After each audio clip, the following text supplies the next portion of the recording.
Teste suas convicções com este estudo objetivo sobre o nome profético que salva e o batismo pelo nome. Você conhece o único nome que salva, conforme o livro de Atos, capítulo 4, versículo 12? Se você pensa ser Jesus, saiba que este não é o nome escolhido pelo Pai Celestial para o seu Filho amado. Este nome Jesus foi forjado pelos patrísticos da Igreja depois do primeiro século e alterou o verdadeiro nome nas Bíblias pelos inúmeros copistas. Por isto é falado por quase 2000 anos. Porém, não traduz a verdade da salvação pelo próprio nome.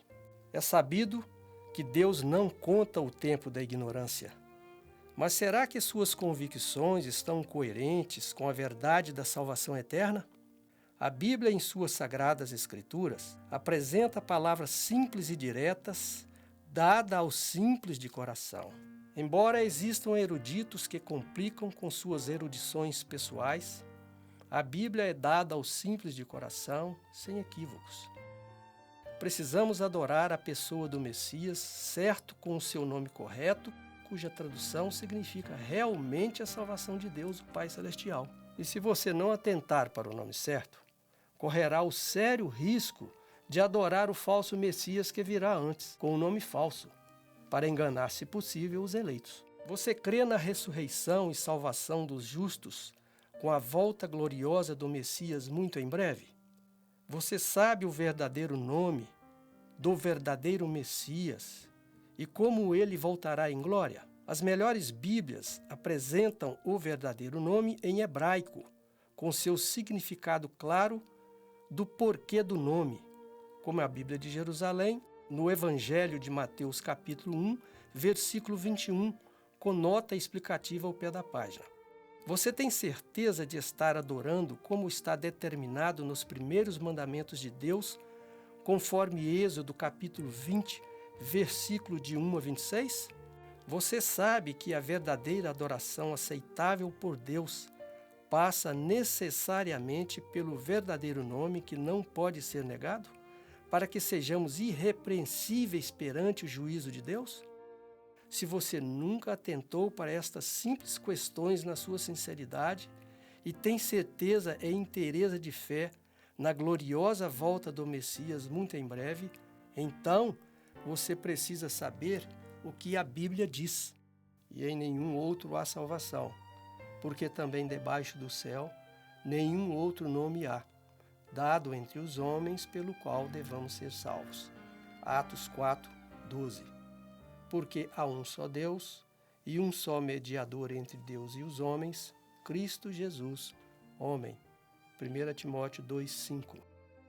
Porque os vossos pecados são perdoados por causa do seu nome, em 1 João 2, 12.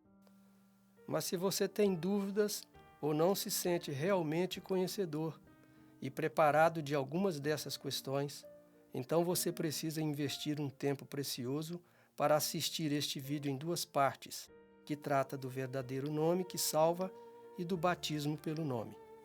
Assista a este fascinante e revelador estudo detalhado, elaborado com critérios bíblicos e fatos históricos, que comprovam as profecias inexoráveis que continuam atuais, e se fortaleça para a sua salvação eterna com a verdadeira adoração perfeita no plano da salvação.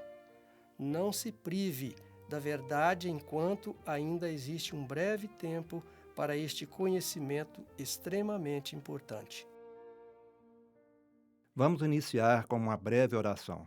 Amado Pai Celeste, nosso Deus de amor, capacite-nos para que possamos ter um entendimento pleno durante todo esse estudo para a verdadeira adoração. Vos pedimos em nome de Yehoshua HaMashiach, que o mundo conhece com o nome de Jesus Cristo. Estudo objetivo sobre o nome profético que salva e o batismo pelo nome. Este modesto estudo bíblico é dedicado a todos os sinceros de coração que amam o conhecimento e a prática efetiva dos 10 mandamentos de Deus, conforme Êxodo capítulo 20, versículo 1 a 17, e guardam o testemunho do Messias, que é o espírito de profecia, conforme Apocalipse capítulo 19, versículo 10. As palavras Jesus Cristo nos textos bíblicos serão mantidos nessa apresentação por constarem nas Bíblias, mesmo que saibamos das alterações que ocorreram ao longo dos séculos pelos copistas e tradutores. É sabido que tais alterações causaram certo misticismo conciliatório, com crenças de diversas culturas desde os tempos da Babilônia, Grécia, Roma, previamente formatadas para se ajustarem aos preceitos do Antigo e Novo Testamento. Este modesto estudo teve como premissa fundamental a condição única de deixar que a própria palavra realizasse a necessária liberdade a favor da verdade. Com base nas Escrituras Sagradas da Bíblia, fonte inesgotável de conhecimento, a cada pesquisa com novas descobertas e revelações, foi descortinada essa apresentação na qual, para que se tornasse menos cansativa, foi adaptada da sua atual versão completa, que compreende cerca de 214 slides. Versos para nunca esquecer. E em nenhum outro há salvação, porque também debaixo do céu nenhum outro nome há dado entre os homens, pelo qual devamos ser salvos. Atos capítulo 4, versículo 12. Porque há um só Deus e um só mediador entre Deus e os homens, Cristo Jesus, homem. 1 Timóteo capítulo 2, versículo 5. Porque os vossos pecados são perdoados por causa do seu nome. 1 João capítulo 2, versículo 12. Esses versículos são centrais de toda a mensagem da salvação. Tese básica deste estudo. Existe um e somente um único nome que salva, pelo qual devemos amar e adorar, através dele, o único e suficiente Salvador, e por ele ser batizado em verdade e em espírito. A motivação desse estudo se dá porque, se cremos que, na ressurreição dos justos, sabendo que a partir dela teremos a vida eterna, prometida pelo Messias Salvador, então, devemos ter a decisão convicta de examinar as Escrituras Sagradas e praticar tudo o que nela estiver ao nosso alcance, para sermos eleitos na doce e amorosa esperança da graça da salvação, que vem de Deus Salvador e que nos deu seu Filho amado para a salvação eterna, em alto preço ao qual somos imerecedores. Depois do prefácio introdutório que faremos, vamos provar as teses desse estudo com base na Bíblia e nos fatos históricos. O melhor método de estudar temas bíblicos é através do método historicista, no qual o profeta profetiza o evento e o historiador comprova o evento. Assim sendo, vamos discorrer cronologicamente pelos fatos históricos à luz da Bíblia, comprovando as profecias. Pois, certamente, o Senhor Deus não fará coisa alguma sem primeiro revelar ao seu segredo aos seus servos, os profetas. Amós, capítulo 3, versículo 7. Assim, reunimos 46 fatos históricos muito importantes para a comprovação desse estudo, onde a história confirma a Bíblia e autentica plenamente. Prefácio introdutório. Embora esse tema seja importante, ele costuma ser evitado por muitos receosos de ocorrer divergências sobre a aceitação de uma verdade que, por séculos e séculos, parece nunca ter feito falta.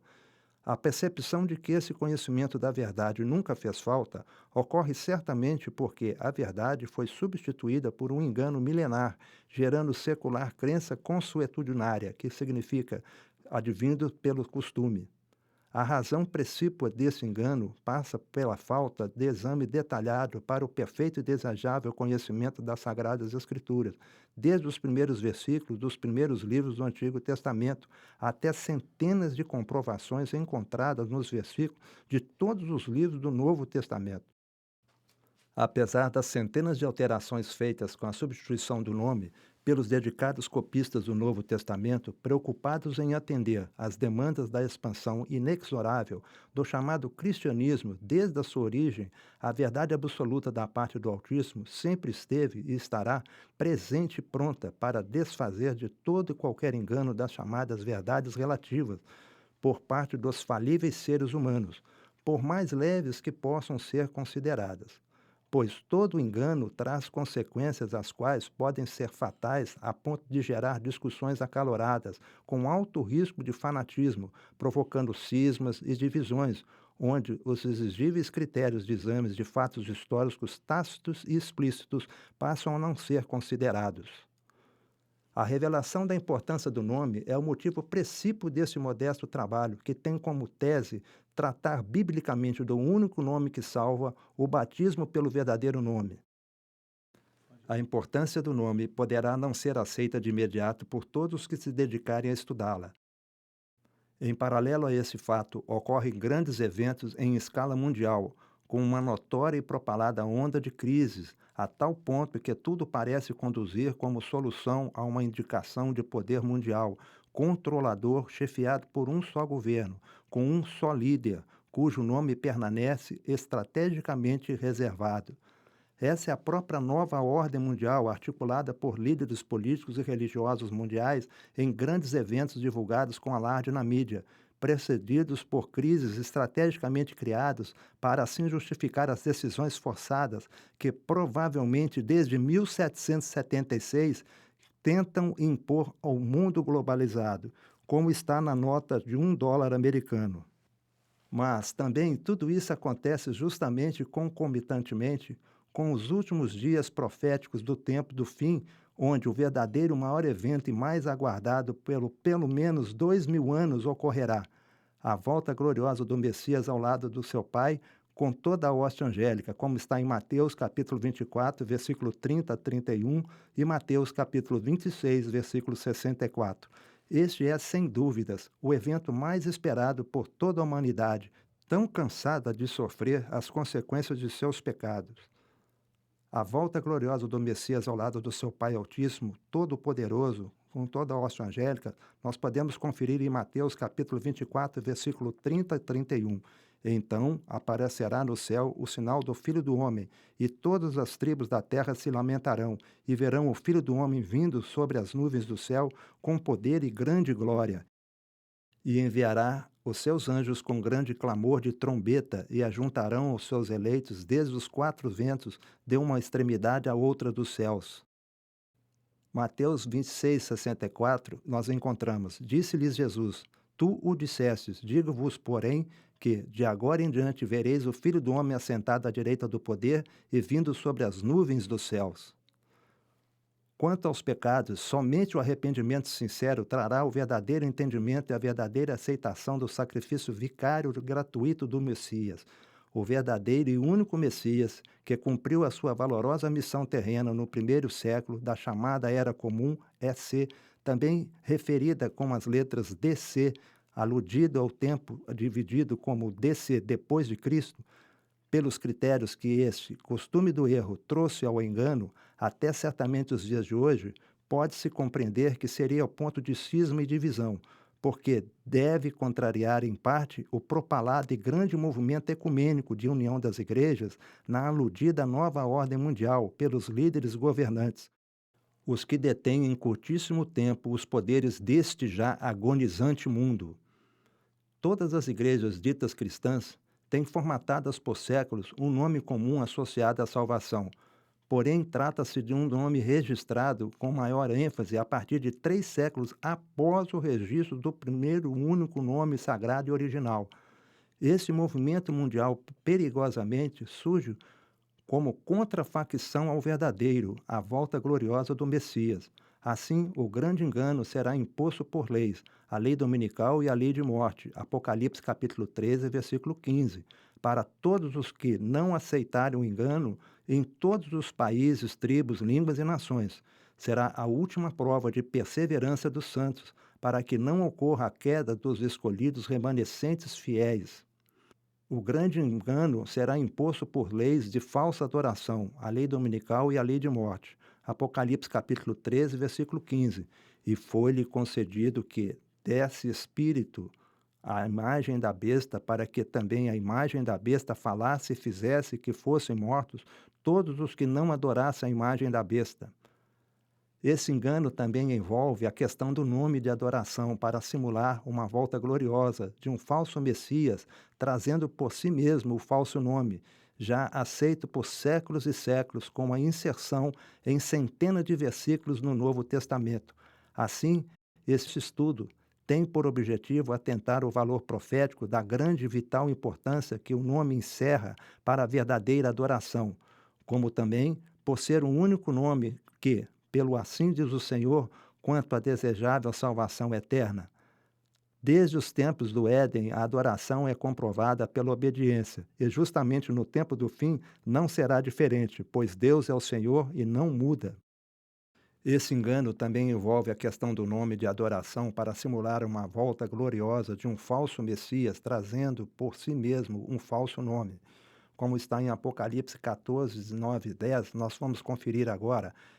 E seguiu-se o terceiro anjo, dizendo com grande voz: Se alguém adorar a besta e a sua imagem, e receber o sinal na sua testa ou na sua mão, também o tal beberá do vinho da ira de Deus, que se verteu puro no cálice da sua ira, e será atormentado como fogo e enxofre diante dos santos anjos e diante do Cordeiro.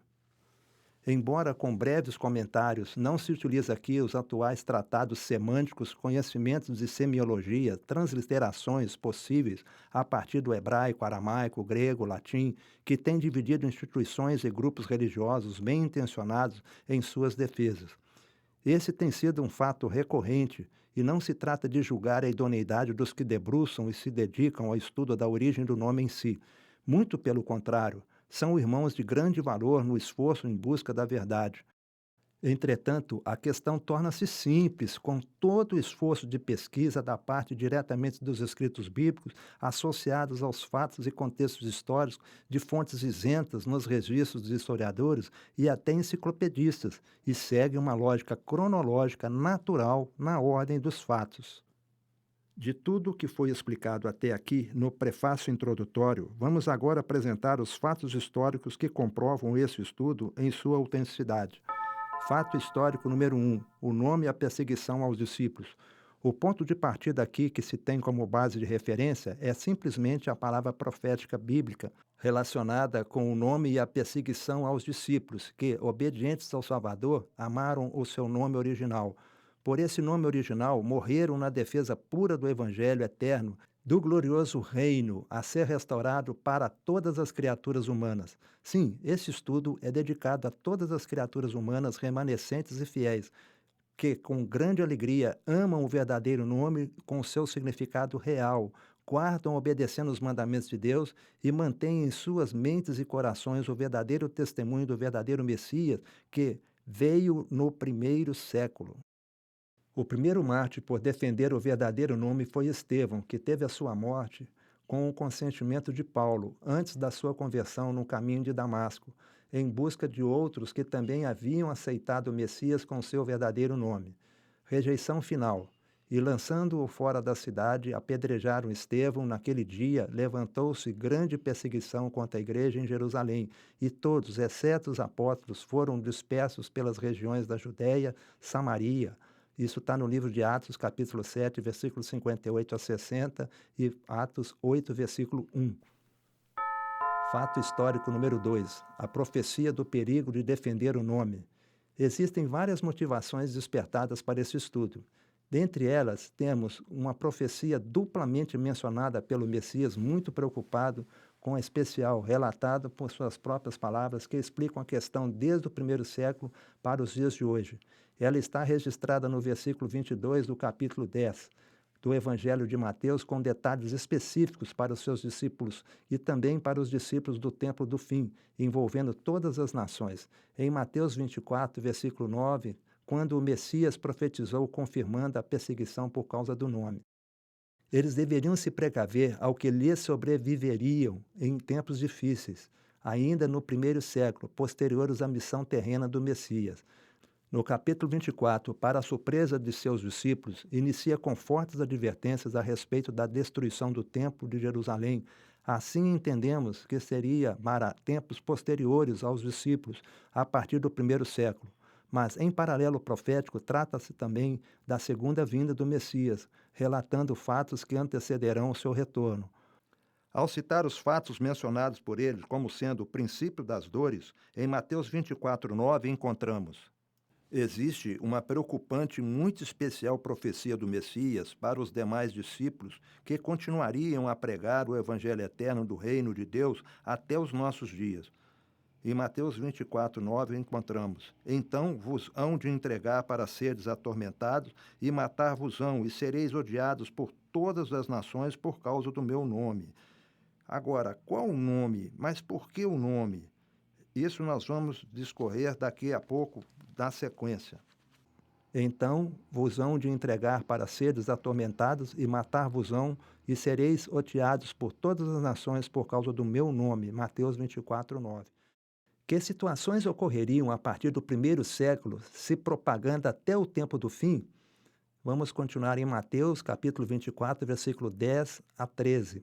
Então muitos serão escandalizados, trair-se-ão uns aos outros, e uns aos outros se odiarão. E surgirão muitos falsos profetas e enganarão a muitos. E por se multiplicar a iniquidade, o amor se esfriará de muitos. Mas aquele que perseverar até o fim, esse será salvo. Temos duas perguntas diretas. Qual o nome? Por que o nome foi ponto de ódio? Para responder à primeira pergunta, nós precisamos procurar nas Escrituras Sagradas, porque sabemos que o Messias até hoje é chamado por vários nomes e títulos citados nos textos bíblicos. Mas certamente pelo menos um nome seria odiado conforme a profecia, como está em Mateus capítulo 24, versículo 9, Marcos capítulo 13, versículo 13, Lucas capítulo 21, versículo 17. Fazendo uma pesquisa detalhada, nós encontramos que a palavra nome por si só tem grande incidência nas Sagradas Escrituras, conforme podemos encontrar relacionada nas melhores chaves bíblicas, comprovando a importância dos nomes bíblicos. Por exemplo, utilizando a chave bíblica como essa da Sociedade Bíblica do Brasil, editada em 1970, nós encontramos 161 vezes a incidência da palavra nome nas Sagradas Escrituras. Assim, a palavra nome aparece desde o livro de Gênesis, Êxodo, Levítico, Deuteronômio, Juízes, Reis, Salmos. A palavra nome aparece nos livros de Provérbios, Isaías, Jeremias, Ezequiel, Oséias, Joel, Amós, Miqueias, Sofonias, Zacarias, Malaquias, Mateus, Marcos. A palavra nome continua com grande incidência no livro de Atos, Romanos, 1 Coríntios, 2 Coríntios, Efésios, Hebreus, 1 Pedro, 1 João e Apocalipse. Portanto, é muito importante ressaltar que a palavra nome tem grande incidência nas Sagradas Escrituras, sendo que o nome se torna próprio da pessoa referida a ele e se torna atributo natural de sua identidade, caráter, conjunto de valores que qualificam a sua identidade. Promove fama, renome, amplamente conhecido por todos que tomam conhecimento desse nome. O nome é usado como título, chamada e apelo quando seguido de significado. Para uma pesquisa detalhada, é necessário lembrar que o Messias não apenas possui um nome, mas também uma infinidade de títulos de referência, citados na Bíblia, tais como advogado, amado, amém, o alfa, o ômega, anjo do Senhor, autor da salvação, autor da vida, Cordeiro de Deus, leão de Judá. Assim temos que pesquisar um nome dentre todos os possíveis, que era o mais odiado de todos em seu tempo. Esse critério torna-se esse estudo mais detalhado, de rico conteúdo. Um fato que fica muito claro é que todos os títulos apontam para o verdadeiro nome, e temos pelo menos 84 títulos alusivos a ele. Precisamos pesquisar entre os nomes e títulos qual realmente implicou uma rejeição e perseguição odiosa por séculos e séculos e continua até hoje com a possibilidade de continuar acontecendo por quem o referenciar como o verdadeiro nome que salva. Das duas perguntas diretas que estamos tratando, a saber, qual o nome e por que o nome foi ponto de ódio, a segunda pergunta ajudará a responder a primeira, pois a rejeição do nome culminou com uma situação máxima que se explica por fatos que ocorreram historicamente. Por que o nome foi ponto de ódio? Porque o nome traduz o caráter que define a missão, que por sua vez induz a adoração aceitável. Mas a adoração foi contestada por pelo menos 2 grupos céticos odiosos quanto ao nome que traduz a missão direta. Fato histórico número 3. Existiram 2 grupos que odiaram o verdadeiro nome do Messias e estão relacionados com a questão da adoração. Pelo menos 2 grupos céticos odiaram o verdadeiro nome próprio, exclusivo, em hebraico, escolhido por Deus, o Pai Celestial. Primeiro, Os judeus do Sinédrio, na liderança do templo, que proibiram a divulgação do nome para o povo em geral, por rejeição à pessoa simples e humilde do Messias. E o segundo grupo, os imperadores romanos, por arrogância exclusivista quanto à própria adoração. Esse é o verdadeiro nome do Messias em hebraico, que traduz a sua missão. Traduzido significa o Senhor salva. E Yehoshua é o nome verdadeiro. Vamos conferir o verdadeiro nome pela Bíblia de Jerusalém, mas antes precisamos avaliar as consequências trágicas e seculares da rejeição deste nome por dois grupos de céticos. Esses dois grupos de céticos, a saber, os judeus do Sinédrio e os imperadores romanos, comprovadamente odiaram o verdadeiro nome do Messias. Yehoshua é o verdadeiro nome do Messias em hebraico, que traduz sua missão, pois traduzido significa o Senhor salva. Fatos históricos comprovam que eles odiaram o verdadeiro nome do Messias e estão relacionados com a questão da adoração em grande perseguição por séculos e séculos. Os judeus ortodoxos não suportaram o verdadeiro nome do Messias em hebraico Yehoshua, que traduzido significa o Senhor salva. Eles não aceitavam que alguém vindo de Nazaré, além da Samaria, pudesse ser o Messias tão esperado, mesmo tendo todas as evidências.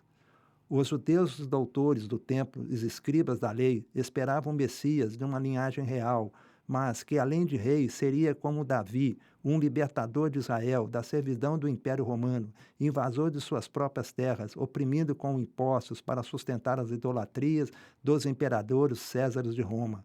Entregues ao politeísmo, às valorizações de suas conquistas, orgias e festas populares dedicadas aos seus deuses. Os doutores da lei que oficiavam no templo, mesmo com todas as evidências, não aceitaram a realidade das suas consequências de seus erros no passado. Por mais uma vez estavam subjugados por povos estrangeiros, na sequência histórica que tem registro com os egípcios, os babilônicos e agora os romanos. Pesquisando os detalhes da primeira vinda, quais são os motivos da primeira vinda? O Messias veio como Cordeiro de Deus, veio como oferta de sacrifício que Deus proveu, como fez aliança com Abraão perante os sacrifícios que seria de Isaque, para com o seu sangue lavar todos os pecados do mundo. Assim, todo o que nele crer não pereça, mas tenha a vida eterna. O segundo grupo, os imperadores romanos, rejeitaram o nome do Salvador porque eles se julgavam únicos merecedores de adoração, como se fossem Deus diante dos seus impérios. A forte perseguição ao nome pelos dois grandes grupos que se associaram confirmou a profecia do Messias literalmente, pois todos os discípulos sofreram tribulações e foram mortos por causa do nome, e somente o apóstolo João sobreviveu conforme também profetizado pelo Messias. Fato histórico número 4. Os dois grandes grupos associados, líderes do Sinédrio e os imperadores romanos, se associaram ao longo do Império Romano com grandes sacrifícios humanos. Foi com esse mesmo espírito de rejeição e ódio ao nome verdadeiro que salva, atribuída à humildade e simplicidade do Messias, que os líderes do Sinédrio, Anás e Caifás, associaram-se ao governo do Império Romano para condenar o Messias, seus discípulos e seguidores nos primeiros séculos. Esse ódio se estendeu até o tempo do Coliseu Romano. O anfiteatro Flávio, conhecido como Coliseu Romano, erigido no primeiro século depois de Cristo, por ordem do imperador da dinastia Flávia, o Coliseu é considerado um monumento colossal que era uma obra de alto nível da arquitetura e construção romana, e se tornou popular pelos espetáculos de lutas e combates de gladiadores em festivais no calendário romano. Nesses slides vemos o Coliseu Romano nas suas ruínas internas, palco onde os judeus messiânicos e cristãos não se curvaram aos deuses pagãos, preferindo a morte do que desagradar ao Deus único e Criador. Cenas horríveis aconteceram com muita frequência no Coliseu Romano, onde feras famintas atacavam e devoravam cristãos que não se curvavam às falsas adorações de imperadores romanos nem a seus deuses. O Império Romano prosseguiu na forte perseguição aos judeus cristãos do segundo século e terceiro séculos. O clima da perseguição se deu sob o governo de Diocleciano e Galério no final do segundo século e o início do quarto século. Esta é considerada a maior de todas as perseguições, iniciando com uma série de 4 éditos proibindo certas práticas cristãs de uma ordem de prisão do clero, perseguição que se intensificou até que se ordenasse todos os cristãos do império que sacrificassem aos deuses imperiais sob pena de execução caso se recusassem.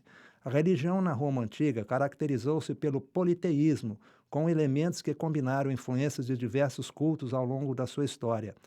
Desse modo, em sua origem, crenças etruscas, gregas, orientais foram sendo incorporadas aos costumes já tradicionais de acordo com a sua efetividade. A ideia de efetividade de um ritual para agradar um deus ou deuses é a ideia que permeia o cenário religioso da época. Alguns deuses romanos foram incorporados às regiões conquistadas.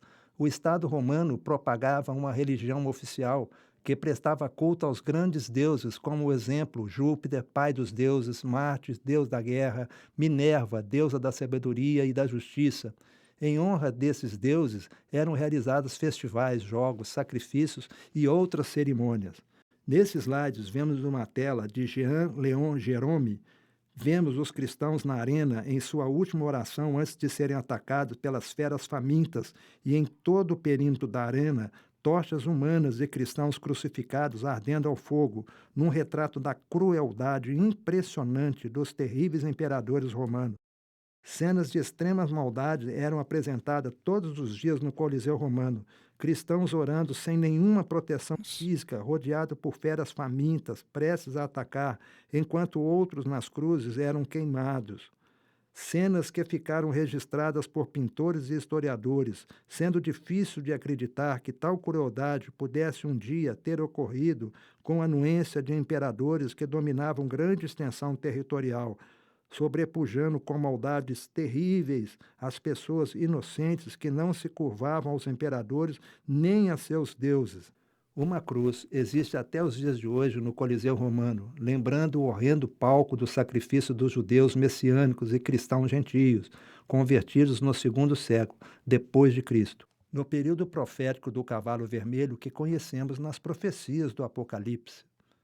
As ruínas do Coliseu Romano se tornaram um lucrativo centro de atrações turísticas, cujas figuras ilustrativas afixadas no local ignoram os milhares de sacrifícios feitos com santos do Altíssimo pelos maldosos imperadores romanos. No espaço das explicações turísticas está reservado apenas para a grandiosidade do Império Romano em suas obras e feitos.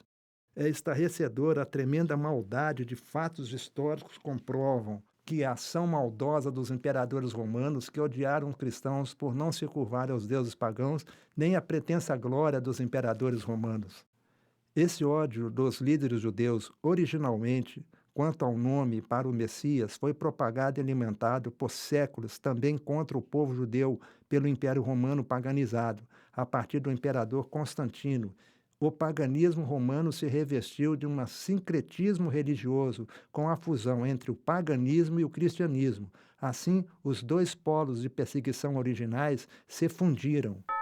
Fato histórico número 5. Anistia condicional do imperador Constantino, mudando o dia de adoração do Shabat para o dia Solis Invictus, dia de adoração do sábado mudado para domingo, dia dos festivais dos deuses pagãos. O decreto dominical de Constantino, no dia 7 de março do ano 321, anistiando os cristãos, mas mudando o dia do culto do sábado do Senhor para o domingo, dia do Deus Sol para os pagãos. Este símbolo do Sol é adorado até os dias de hoje pela Igreja de Roma. Os impérios e fatos históricos comprovam, desde os tempos muito antigos, os impérios mundiais que vêm desde a Babilônia, Medo-Persa, Grécia, Roma, até chegar ao poder do chifre pequeno, que nós estamos vivendo aí a nova ordem mundial, sempre existiu o dia pagão a partir da data de 7 de março de 321, reeditado no ano 325, 330, como o dia de adoração ao Deus Sol, dia Solis Invictus, dia do Sol vencedor, Sunday em inglês, dia do Sol, domingo, confirmado e formatado pela Igreja de Roma, até os dias de hoje, tendo como ícone simbólico o Sol para a procissão do Santíssimo, falsa adoração plenamente. Fato histórico número 6. Mesmo com a anistia condicional de Constantino, a tendência de ódio aos judeus pelo Império Romano continuou até a Idade Média, com o sincretismo religioso do Estado romano. O Império Romano deu lugar a uma forte igreja de Roma que continuou odiando os judeus messiânicos, monoteístas e seguidores do Messias, queimando-os nas fogueiras da Inquisição Católica em vários países da Europa, como a Itália, França, Espanha e Portugal. Os judeus foram rotulados pelos líderes romanos religiosos e assassinos de Cristo na Inquisição Católica. Milhares de judeus, incluindo árabes, que também tinham a fé num único Deus, foram queimados vivos nas horrendas fogueiras da Inquisição. Os mártires não aceitaram adorar a adoração politeísta de vários deuses. Esse fascículo da Enciclopédia pela Imagem, editado pela livraria Lelo Limitada, da cidade de Porto, Portugal, me chegou às mãos quando eu tinha apenas 10 anos de idade, e desde então eu me surpreendia ao ler as atrocidades cometidas contra os judeus cristãos que não aceitavam as adorações de imagens e esculturas do cristianismo paganizado da Igreja de Roma. A falsa adoração, pecado de milênios, que mais desagrada ao único Deus Criador com seu único Filho amado, gerado do Pai, pelo qual todas as coisas foram criadas. Desde a luta nos céus, o inimigo de Deus sempre desejou a adoração, a princípio como sendo o terceiro na hierarquia, mas sabemos pelos profetas Isaías 14, versículo 12 a 14, e Ezequiel 28, versículo 15, que ele sempre desejou ser mais do que o próprio Deus, mais do que o Filho de Deus, expulso dos céus, precipitado na terra, arrastando um terço da hoste angélica. Ele se especializou nesse intento por 6.000 anos, desde Adão e Eva, por muitos povos antigos até os dias de hoje. A Enciclopédia pela Imagem, no seu fascículo sobre a Inquisição, explica com detalhes a origem da Inquisição em Portugal e até mesmo a origem do significado da palavra heresia, como está escrito na primeira página. Heresia significava, em outros tempos, eleição, opinião, boa ou má, escolha de várias doutrinas, e assim se dizia heresia estoica, heresia cristã, etc. Absolutamente nada de odioso havia, pois, nesta denominação. Todas as maldades injustificáveis que ocorreram contra os justos foram profetizadas em geral pelo Messias, como também não foi diferente na Inquisição, que julgavam estarem agradando a Deus, matando sinceros inocentes com acusações mentirosas. Também no cenário triste da Inquisição, temos a profecia do Messias relatada no Evangelho de João, capítulo 16, versículo de 1 a 4. Digo-vos, pois, que não vos escandalizeis, expulsar-vos-ão das sinagogas, e mais ainda virá a hora em que aquele que vos matar julgará realizar um ato de culto a Deus, e farão isso porque não conheceram o Pai nem a mim. Mas eu vos digo tais coisas para que, quando chegar a sua hora, vós lembreis que eu vos havia dito. João capítulo 16, versículo de 1 a 4. Fatos históricos comprovam que os grupos odiaram o verdadeiro nome do Messias e estão relacionados com a questão da adoração. Os cristãos eram submetidos a torturas, confissões forçadas de atos não praticados. As cruéis torturas não poderiam ferir a carne, vertendo sangue pela crença que não há remissão de pecados sem derramamento de sangue. Isso está em Hebreus, capítulo 9, versículo 22. Pois, se houvesse derramamento de sangue, então o cristão já estaria redimido, sem a necessidade de passar pela pena da fogueira. A fogueira era a pena máxima e inevitável para todos que fossem relatados para comparecer nos autos dos tribunais perversos, sem nenhum direito à defesa de advogado indicado pelo próprio réu. O próprio tribunal elegia um representante entre eles mesmos para simular uma eventual defesa, mas que passava por um verdadeiro advogado acusador, com perguntas acusatórias e coercivas. A fogueira era a única saída cruel. Essa ilustração mostra um auto de fé que era a jurisprudência do tempo da Inquisição, em Valladolid, quando 14 protestantes são queimados vivos no dia 21 de maio de 1559. No final da Idade Média e no início do Renascimento, o conceito e alcance da Inquisição foi significativamente ampliado em resposta à Reforma Protestante e contra a Reforma Católica. O seu âmbito geográfico foi expandido para outros países europeus, resultando na Inquisição Espanhola e Inquisição Portuguesa. Esses dois reinos, em particular, operavam tribunais inquisitoriais ao longo de seus respectivos impérios, o de Espanha e o de Portugal, e na América, resultando a Inquisição peruana, mexicana, na Ásia e África. Um foco particular dessas inquisições espanhola e portuguesa era converter forçosamente judeus e muçulmanos ao catolicismo, e em parte porque esses grupos minoritários eram mais numerosos, como fugitivos e refugiados na Espanha e em Portugal, do que em muitas outras partes da Europa, e em parte porque muitas vezes eles eram considerados suspeitos devido à suposição de que haviam secretamente voltado a praticar suas religiões anteriores. Fato histórico número 7. Com o sincretismo religioso do Estado romano, formatado na tendência ao ódio dos judeus, desde o Império Romano, continuou até a Idade Média com uma terrível inquisição, conspiração contra os judeus, continuou e se propagou na Segunda Guerra Mundial até os dias de hoje com maldições e ameaças. A perseguição com ódio ao povo judeu, acusado pelos patrísticos da Igreja de Roma como sendo os assassinos do Messias, prosseguiu até os tempos da Segunda Guerra Mundial, onde 6 milhões de judeus foram mortos, com total anuência de Roma papal. A prova disso é que Ahmadinejad, primeiro-ministro do Irã, em setembro de 2012, foi noticiado em vários jornais o que a frase que ele disse: Ahmadinejad diz que Israel será eliminada do mapa no Oriente Médio. Até os dias de hoje, sob diferentes pretextos, existem nações que declaram um desejo louco de riscar Israel do mapa, como antes, desde os tempos da rainha Esther, como conferimos em Esther, capítulo 3, versículo 13. Através de correios, foram enviados a todas as províncias do reino cartas mandando destruir e matar e exterminar todos os judeus, desde os adolescentes até os velhos, inclusive crianças e mulheres, num só dia. No dia 13 do 12º mês, que é Adar, esse decreto manda confiscar os seus bens. Isso está em Esther, capítulo 3, versículo 13. O Papa Pio XII se aliou ao Reich alemão em acordos. Presumivelmente, esse fato poupou o milionário acervo artístico e cultural do Estado do Vaticano de ser destruído pelos bombardeios da Segunda Grande Guerra Mundial, como aconteceu em outros países, a exemplo da França.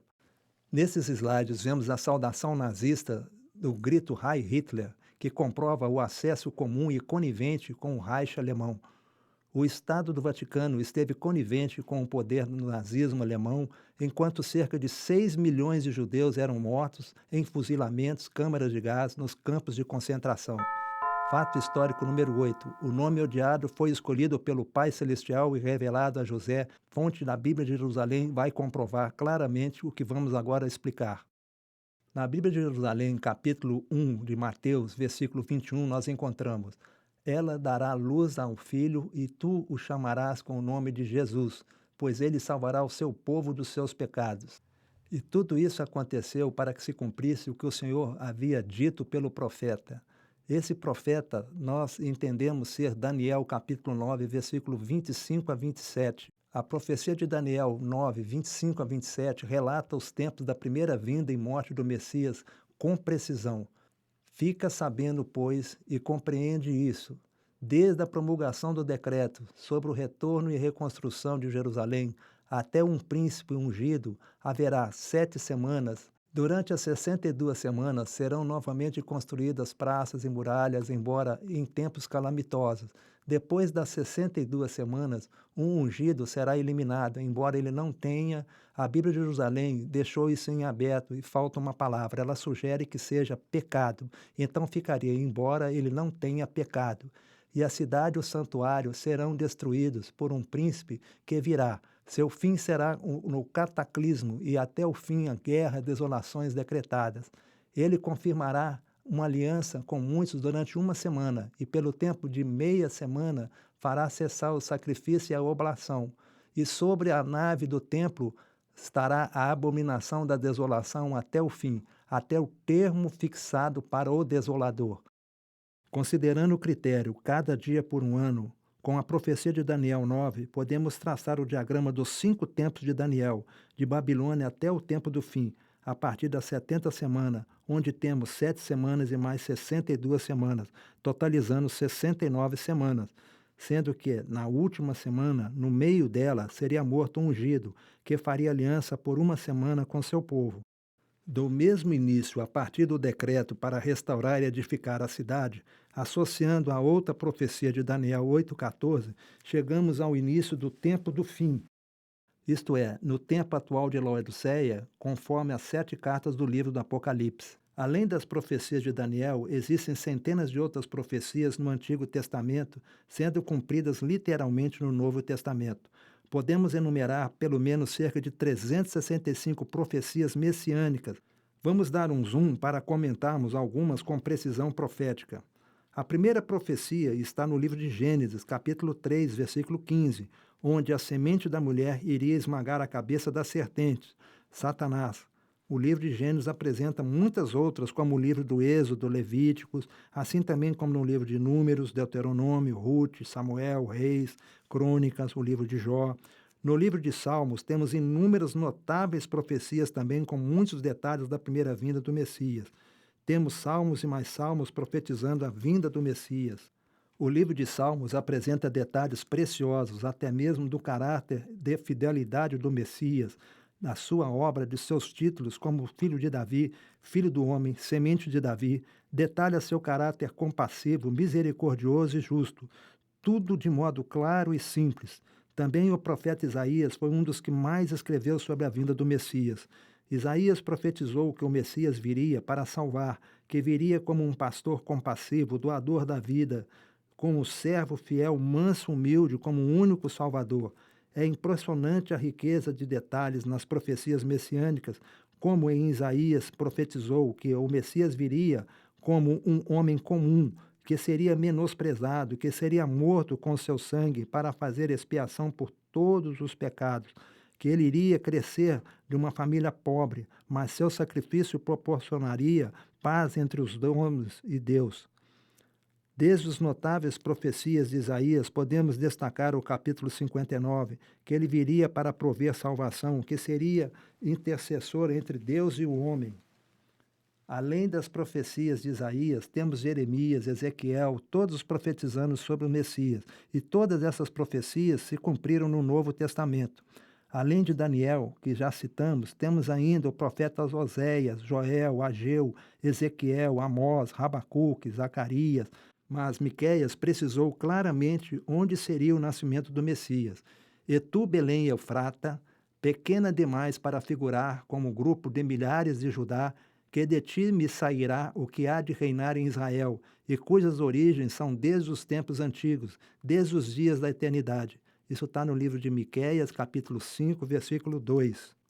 Zacarias profetizou que o Messias seria traído com 30 moedas de prata, e de fato aconteceu em Mateus capítulo 26, versículos 14 e 15.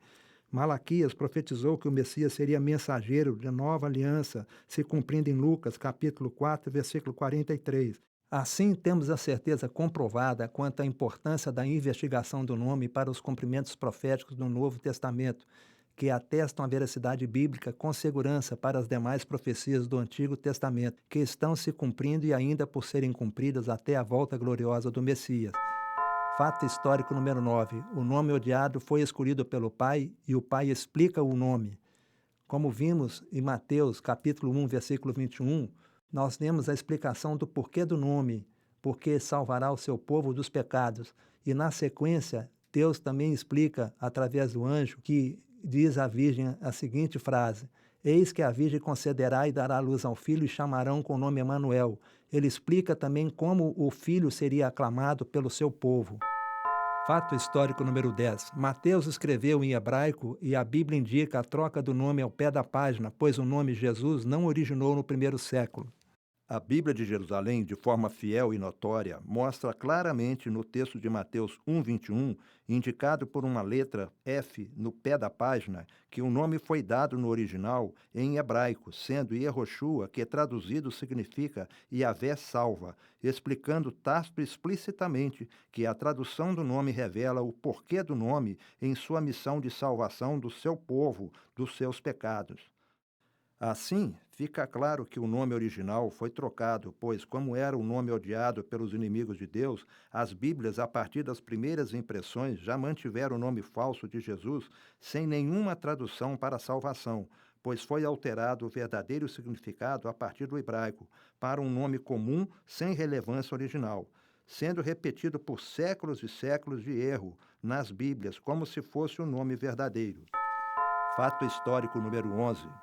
Mateus escreveu em hebraico, por isso a Bíblia de Jerusalém indica a troca do nome no pé da página, pois o nome de Jesus não se originou no primeiro século. A tradução direta do nome em hebraico traduz sua missão, Yahvé salva. O tetragrama YHWH salva. Salvar seu povo e os gentios que aceitassem como Salvador único e suficiente.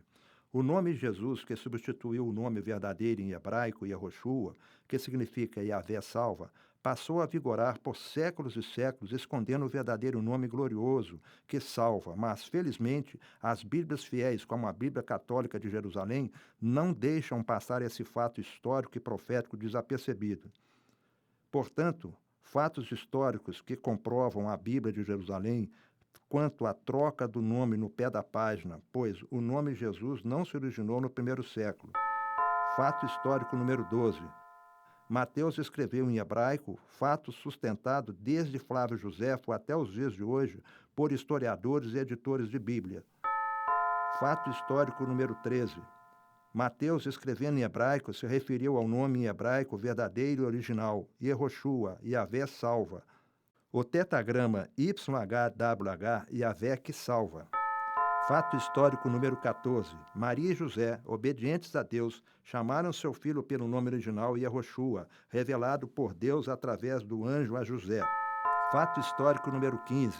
O nome do Pai Celestial no Antigo Testamento, o tetragrama, está inserido no nome sagrado Yehoshua, cumprindo desse modo o que está escrito em João, capítulo 17, versículo 26, de que o Filho veio para dar a conhecer o nome do Pai. Fato histórico número 16. A importância do nome Yehoshua, indicado no que existe a salvação nesse nome, está presente em vários versículos das Escrituras Sagradas, como em Lucas 1, versículo 31. Salve agraciada, conceberás e darás à luz a um filho, e lhes porás o nome de Jesus, Yehoshua, e ele salvará seu povo dos seus pecados. Fato histórico número 17. Como Miriam, o nome hebraico de Maria, era judia, ela falava hebraico. O anjo só poderia ter falado com ela em hebraico. Fato histórico número 18. Em Lucas 24:47, temos a relação do nome com a remissão, e em seu nome se pregasse arrependimento para a remissão dos pecados. Fato histórico número 19. 1 João, capítulo 2, versículo 12. Porque os vossos pecados são perdoados por causa do seu nome. Fato histórico número 20. João, capítulo 1, versículo 12, encontramos: a todos quanto o receberam, deu-lhes o poder de serem feitos filhos de Deus, a saber, os que creem no seu nome. Fato histórico 21. Atos, capítulo 4, versículo 12. E não há salvação em nenhum outro, porque abaixo do céu não existe nenhum outro nome dado entre os homens pelo qual importa que sejamos salvos. Ao falar isso, Pedro, que era judeu, falava em hebraico e anunciava o nome sagrado Yehoshua, pois só nesse nome há salvação. Pedro e João defenderam o verdadeiro nome, mesmo diante das ameaças, presos em julgamento pelos líderes judaicos.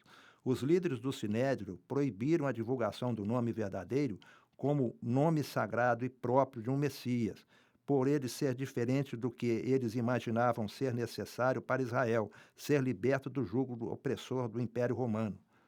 Esperavam um Messias libertador como o rei Davi, de modo imaginário, e não conforme as sagradas escrituras dos profetas de Deus. De tal modo, isso aconteceu que, em Atos, capítulo 4, versículo 17 a 18, nós temos que os líderes tomaram ameaças aos discípulos, mas, para que não se divulgue mais entre o povo, ameacemo-los, para que não falem mais esse nome a homem algum. E chamando-os, disseram-lhes que absolutamente não falassem nem ensinassem o nome Jesus, que seria, na verdade, Yehoshua. Mas Pedro e João continuaram intrepidamente a pregar, valorizando o único nome que salva o povo de seus pecados. Pedro e João foram presos, levados perante o Sinédrio, em consequência do testemunho de Jesus que deram intrepidamente no templo, quando da cura do coxo. Pedro testificou que a salvação vem por causa de Cristo. Os saduceus esforçaram-se para silenciar Pedro e João. Os santos gloriaram-se no testemunho de Jesus. Eles tinham todas as coisas em comum. Nos capítulos 3 e 4 de Atos, temos o relato simples e direto do testemunho de Cristo que eles deram, ensinando ao povo e anunciando Jesus, a ressurreição dentre os mortos. Isso gerou uma revolta dos saduceus, que prenderam os dois no cárcere até o dia seguinte. Muitos ouviram a palavra e o número dos que aceitaram subiu a quase 5.000. Continuando aqui com a narrativa direta do livro de Atos, a partir do capítulo 4, versículo 5 em diante, encontramos: E aconteceu que no dia seguinte reuniram-se em Jerusalém os seus chefes, anciãos e escribas, e Anás, o sumo sacerdote, Caifás, e João e Alexandre, todos quanto haviam na linhagem do sumo sacerdote. E pondo-os no meio, perguntaram: Com que poder fizestes isso, em nome de quem? Pedro, pleno do Espírito Santo de Cristo, então respondeu que fizeram em nome de Cristo, que eles haviam crucificado e rejeitado. Eles responderam pronunciando o nome original de Cristo, Yehoshua, no idioma hebraico, que era comum entre eles. E em nenhum outro há salvação, porque também debaixo do céu nenhum outro nome há dado entre os homens, pelo qual devemos ser salvos. Então eles, vendo a intrepidez de Pedro e João, e informados que eram homens iletrados e ignorantes, se maravilharam, e reconheciam que eles haviam estado com Jesus. Mas, vendo estar com eles o homem que fora curado, nada tinham que dizer em contrário, e mandando-o sair do sinédrio, conferenciaram entre si, dizendo: Que devemos fazer a esses homens? Porque todos os que habitam em Jerusalém é manifesto que por eles foi feito um milagre notório, e não o podemos negar. Mas, para que não se divulgue mais entre o povo, ameacemo-los para que não falem mais esse nome a homem algum. E chamando-os, disseram-lhes absolutamente não falassem, nem ensinassem no nome de Jesus. Isso está em Atos capítulo 4, versículo 12 a 18. Mas Pedro e João continuaram o testemunho de Cristo de modo convincente e inexoravelmente, ensinando a palavra da salvação referente ao único nome que salva. Pedro e João, assim, curaram o coxo de nascença, que pedia esmola junto à porta formosa do templo, e pregavam intrépidos contra os que rejeitavam o nome Yehoshua, que seria Jesus Cristo, o Nazareno, aquele que vós crucificastes, a quem Deus ressuscitou dos mortos. Em nome desse é que este está curado diante de vós. Isso está no livro de Atos, capítulo 4, versículo 10. Continuando em Atos, capítulo 5, versículo 27 a 28, temos um interrogatório intimidatório contra Pedro e João, para que eles não pronunciassem mais o nome de Yehoshua, conforme o texto bíblico de Atos. E trazendo-os, apresentaram ao sinédrio. O sumo sacerdote os interrogou, dizendo: Não vos admoestamos nós expressamente para que não ensinasses nesse nome? E eis que já enchestes Jerusalém de toda a vossa doutrina, e quereis trazer sobre nós o sangue deste homem? Fato histórico 22. A proibição do nome sagrado de Deus e do Filho de Deus vem desde tempos antigos. Continuando o que estávamos lendo sobre Atos, vamos continuar no versículo 25. Tendo ouvido o que dizem aqueles profetas, profetizando mentiras em meu nome, dizendo: Sonhei, sonhei, até quando será isso? Há, pois, ainda sonho no coração dos profetas que profetizam mentiras? São, porém, profetas do engano no seu coração, que cuidam de fazer o que o povo se esqueça do meu nome, e pelos seus sonhos que cada um conta ao seu próximo, assim como seus pais se esqueceram do meu nome por causa de Baal. Isso está em Jeremias, capítulo 23, versículo 25 e 27. Continue assistindo a sequência no vídeo 2, pois teremos mais fatos históricos que nos levarão a conclusões surpreendentes.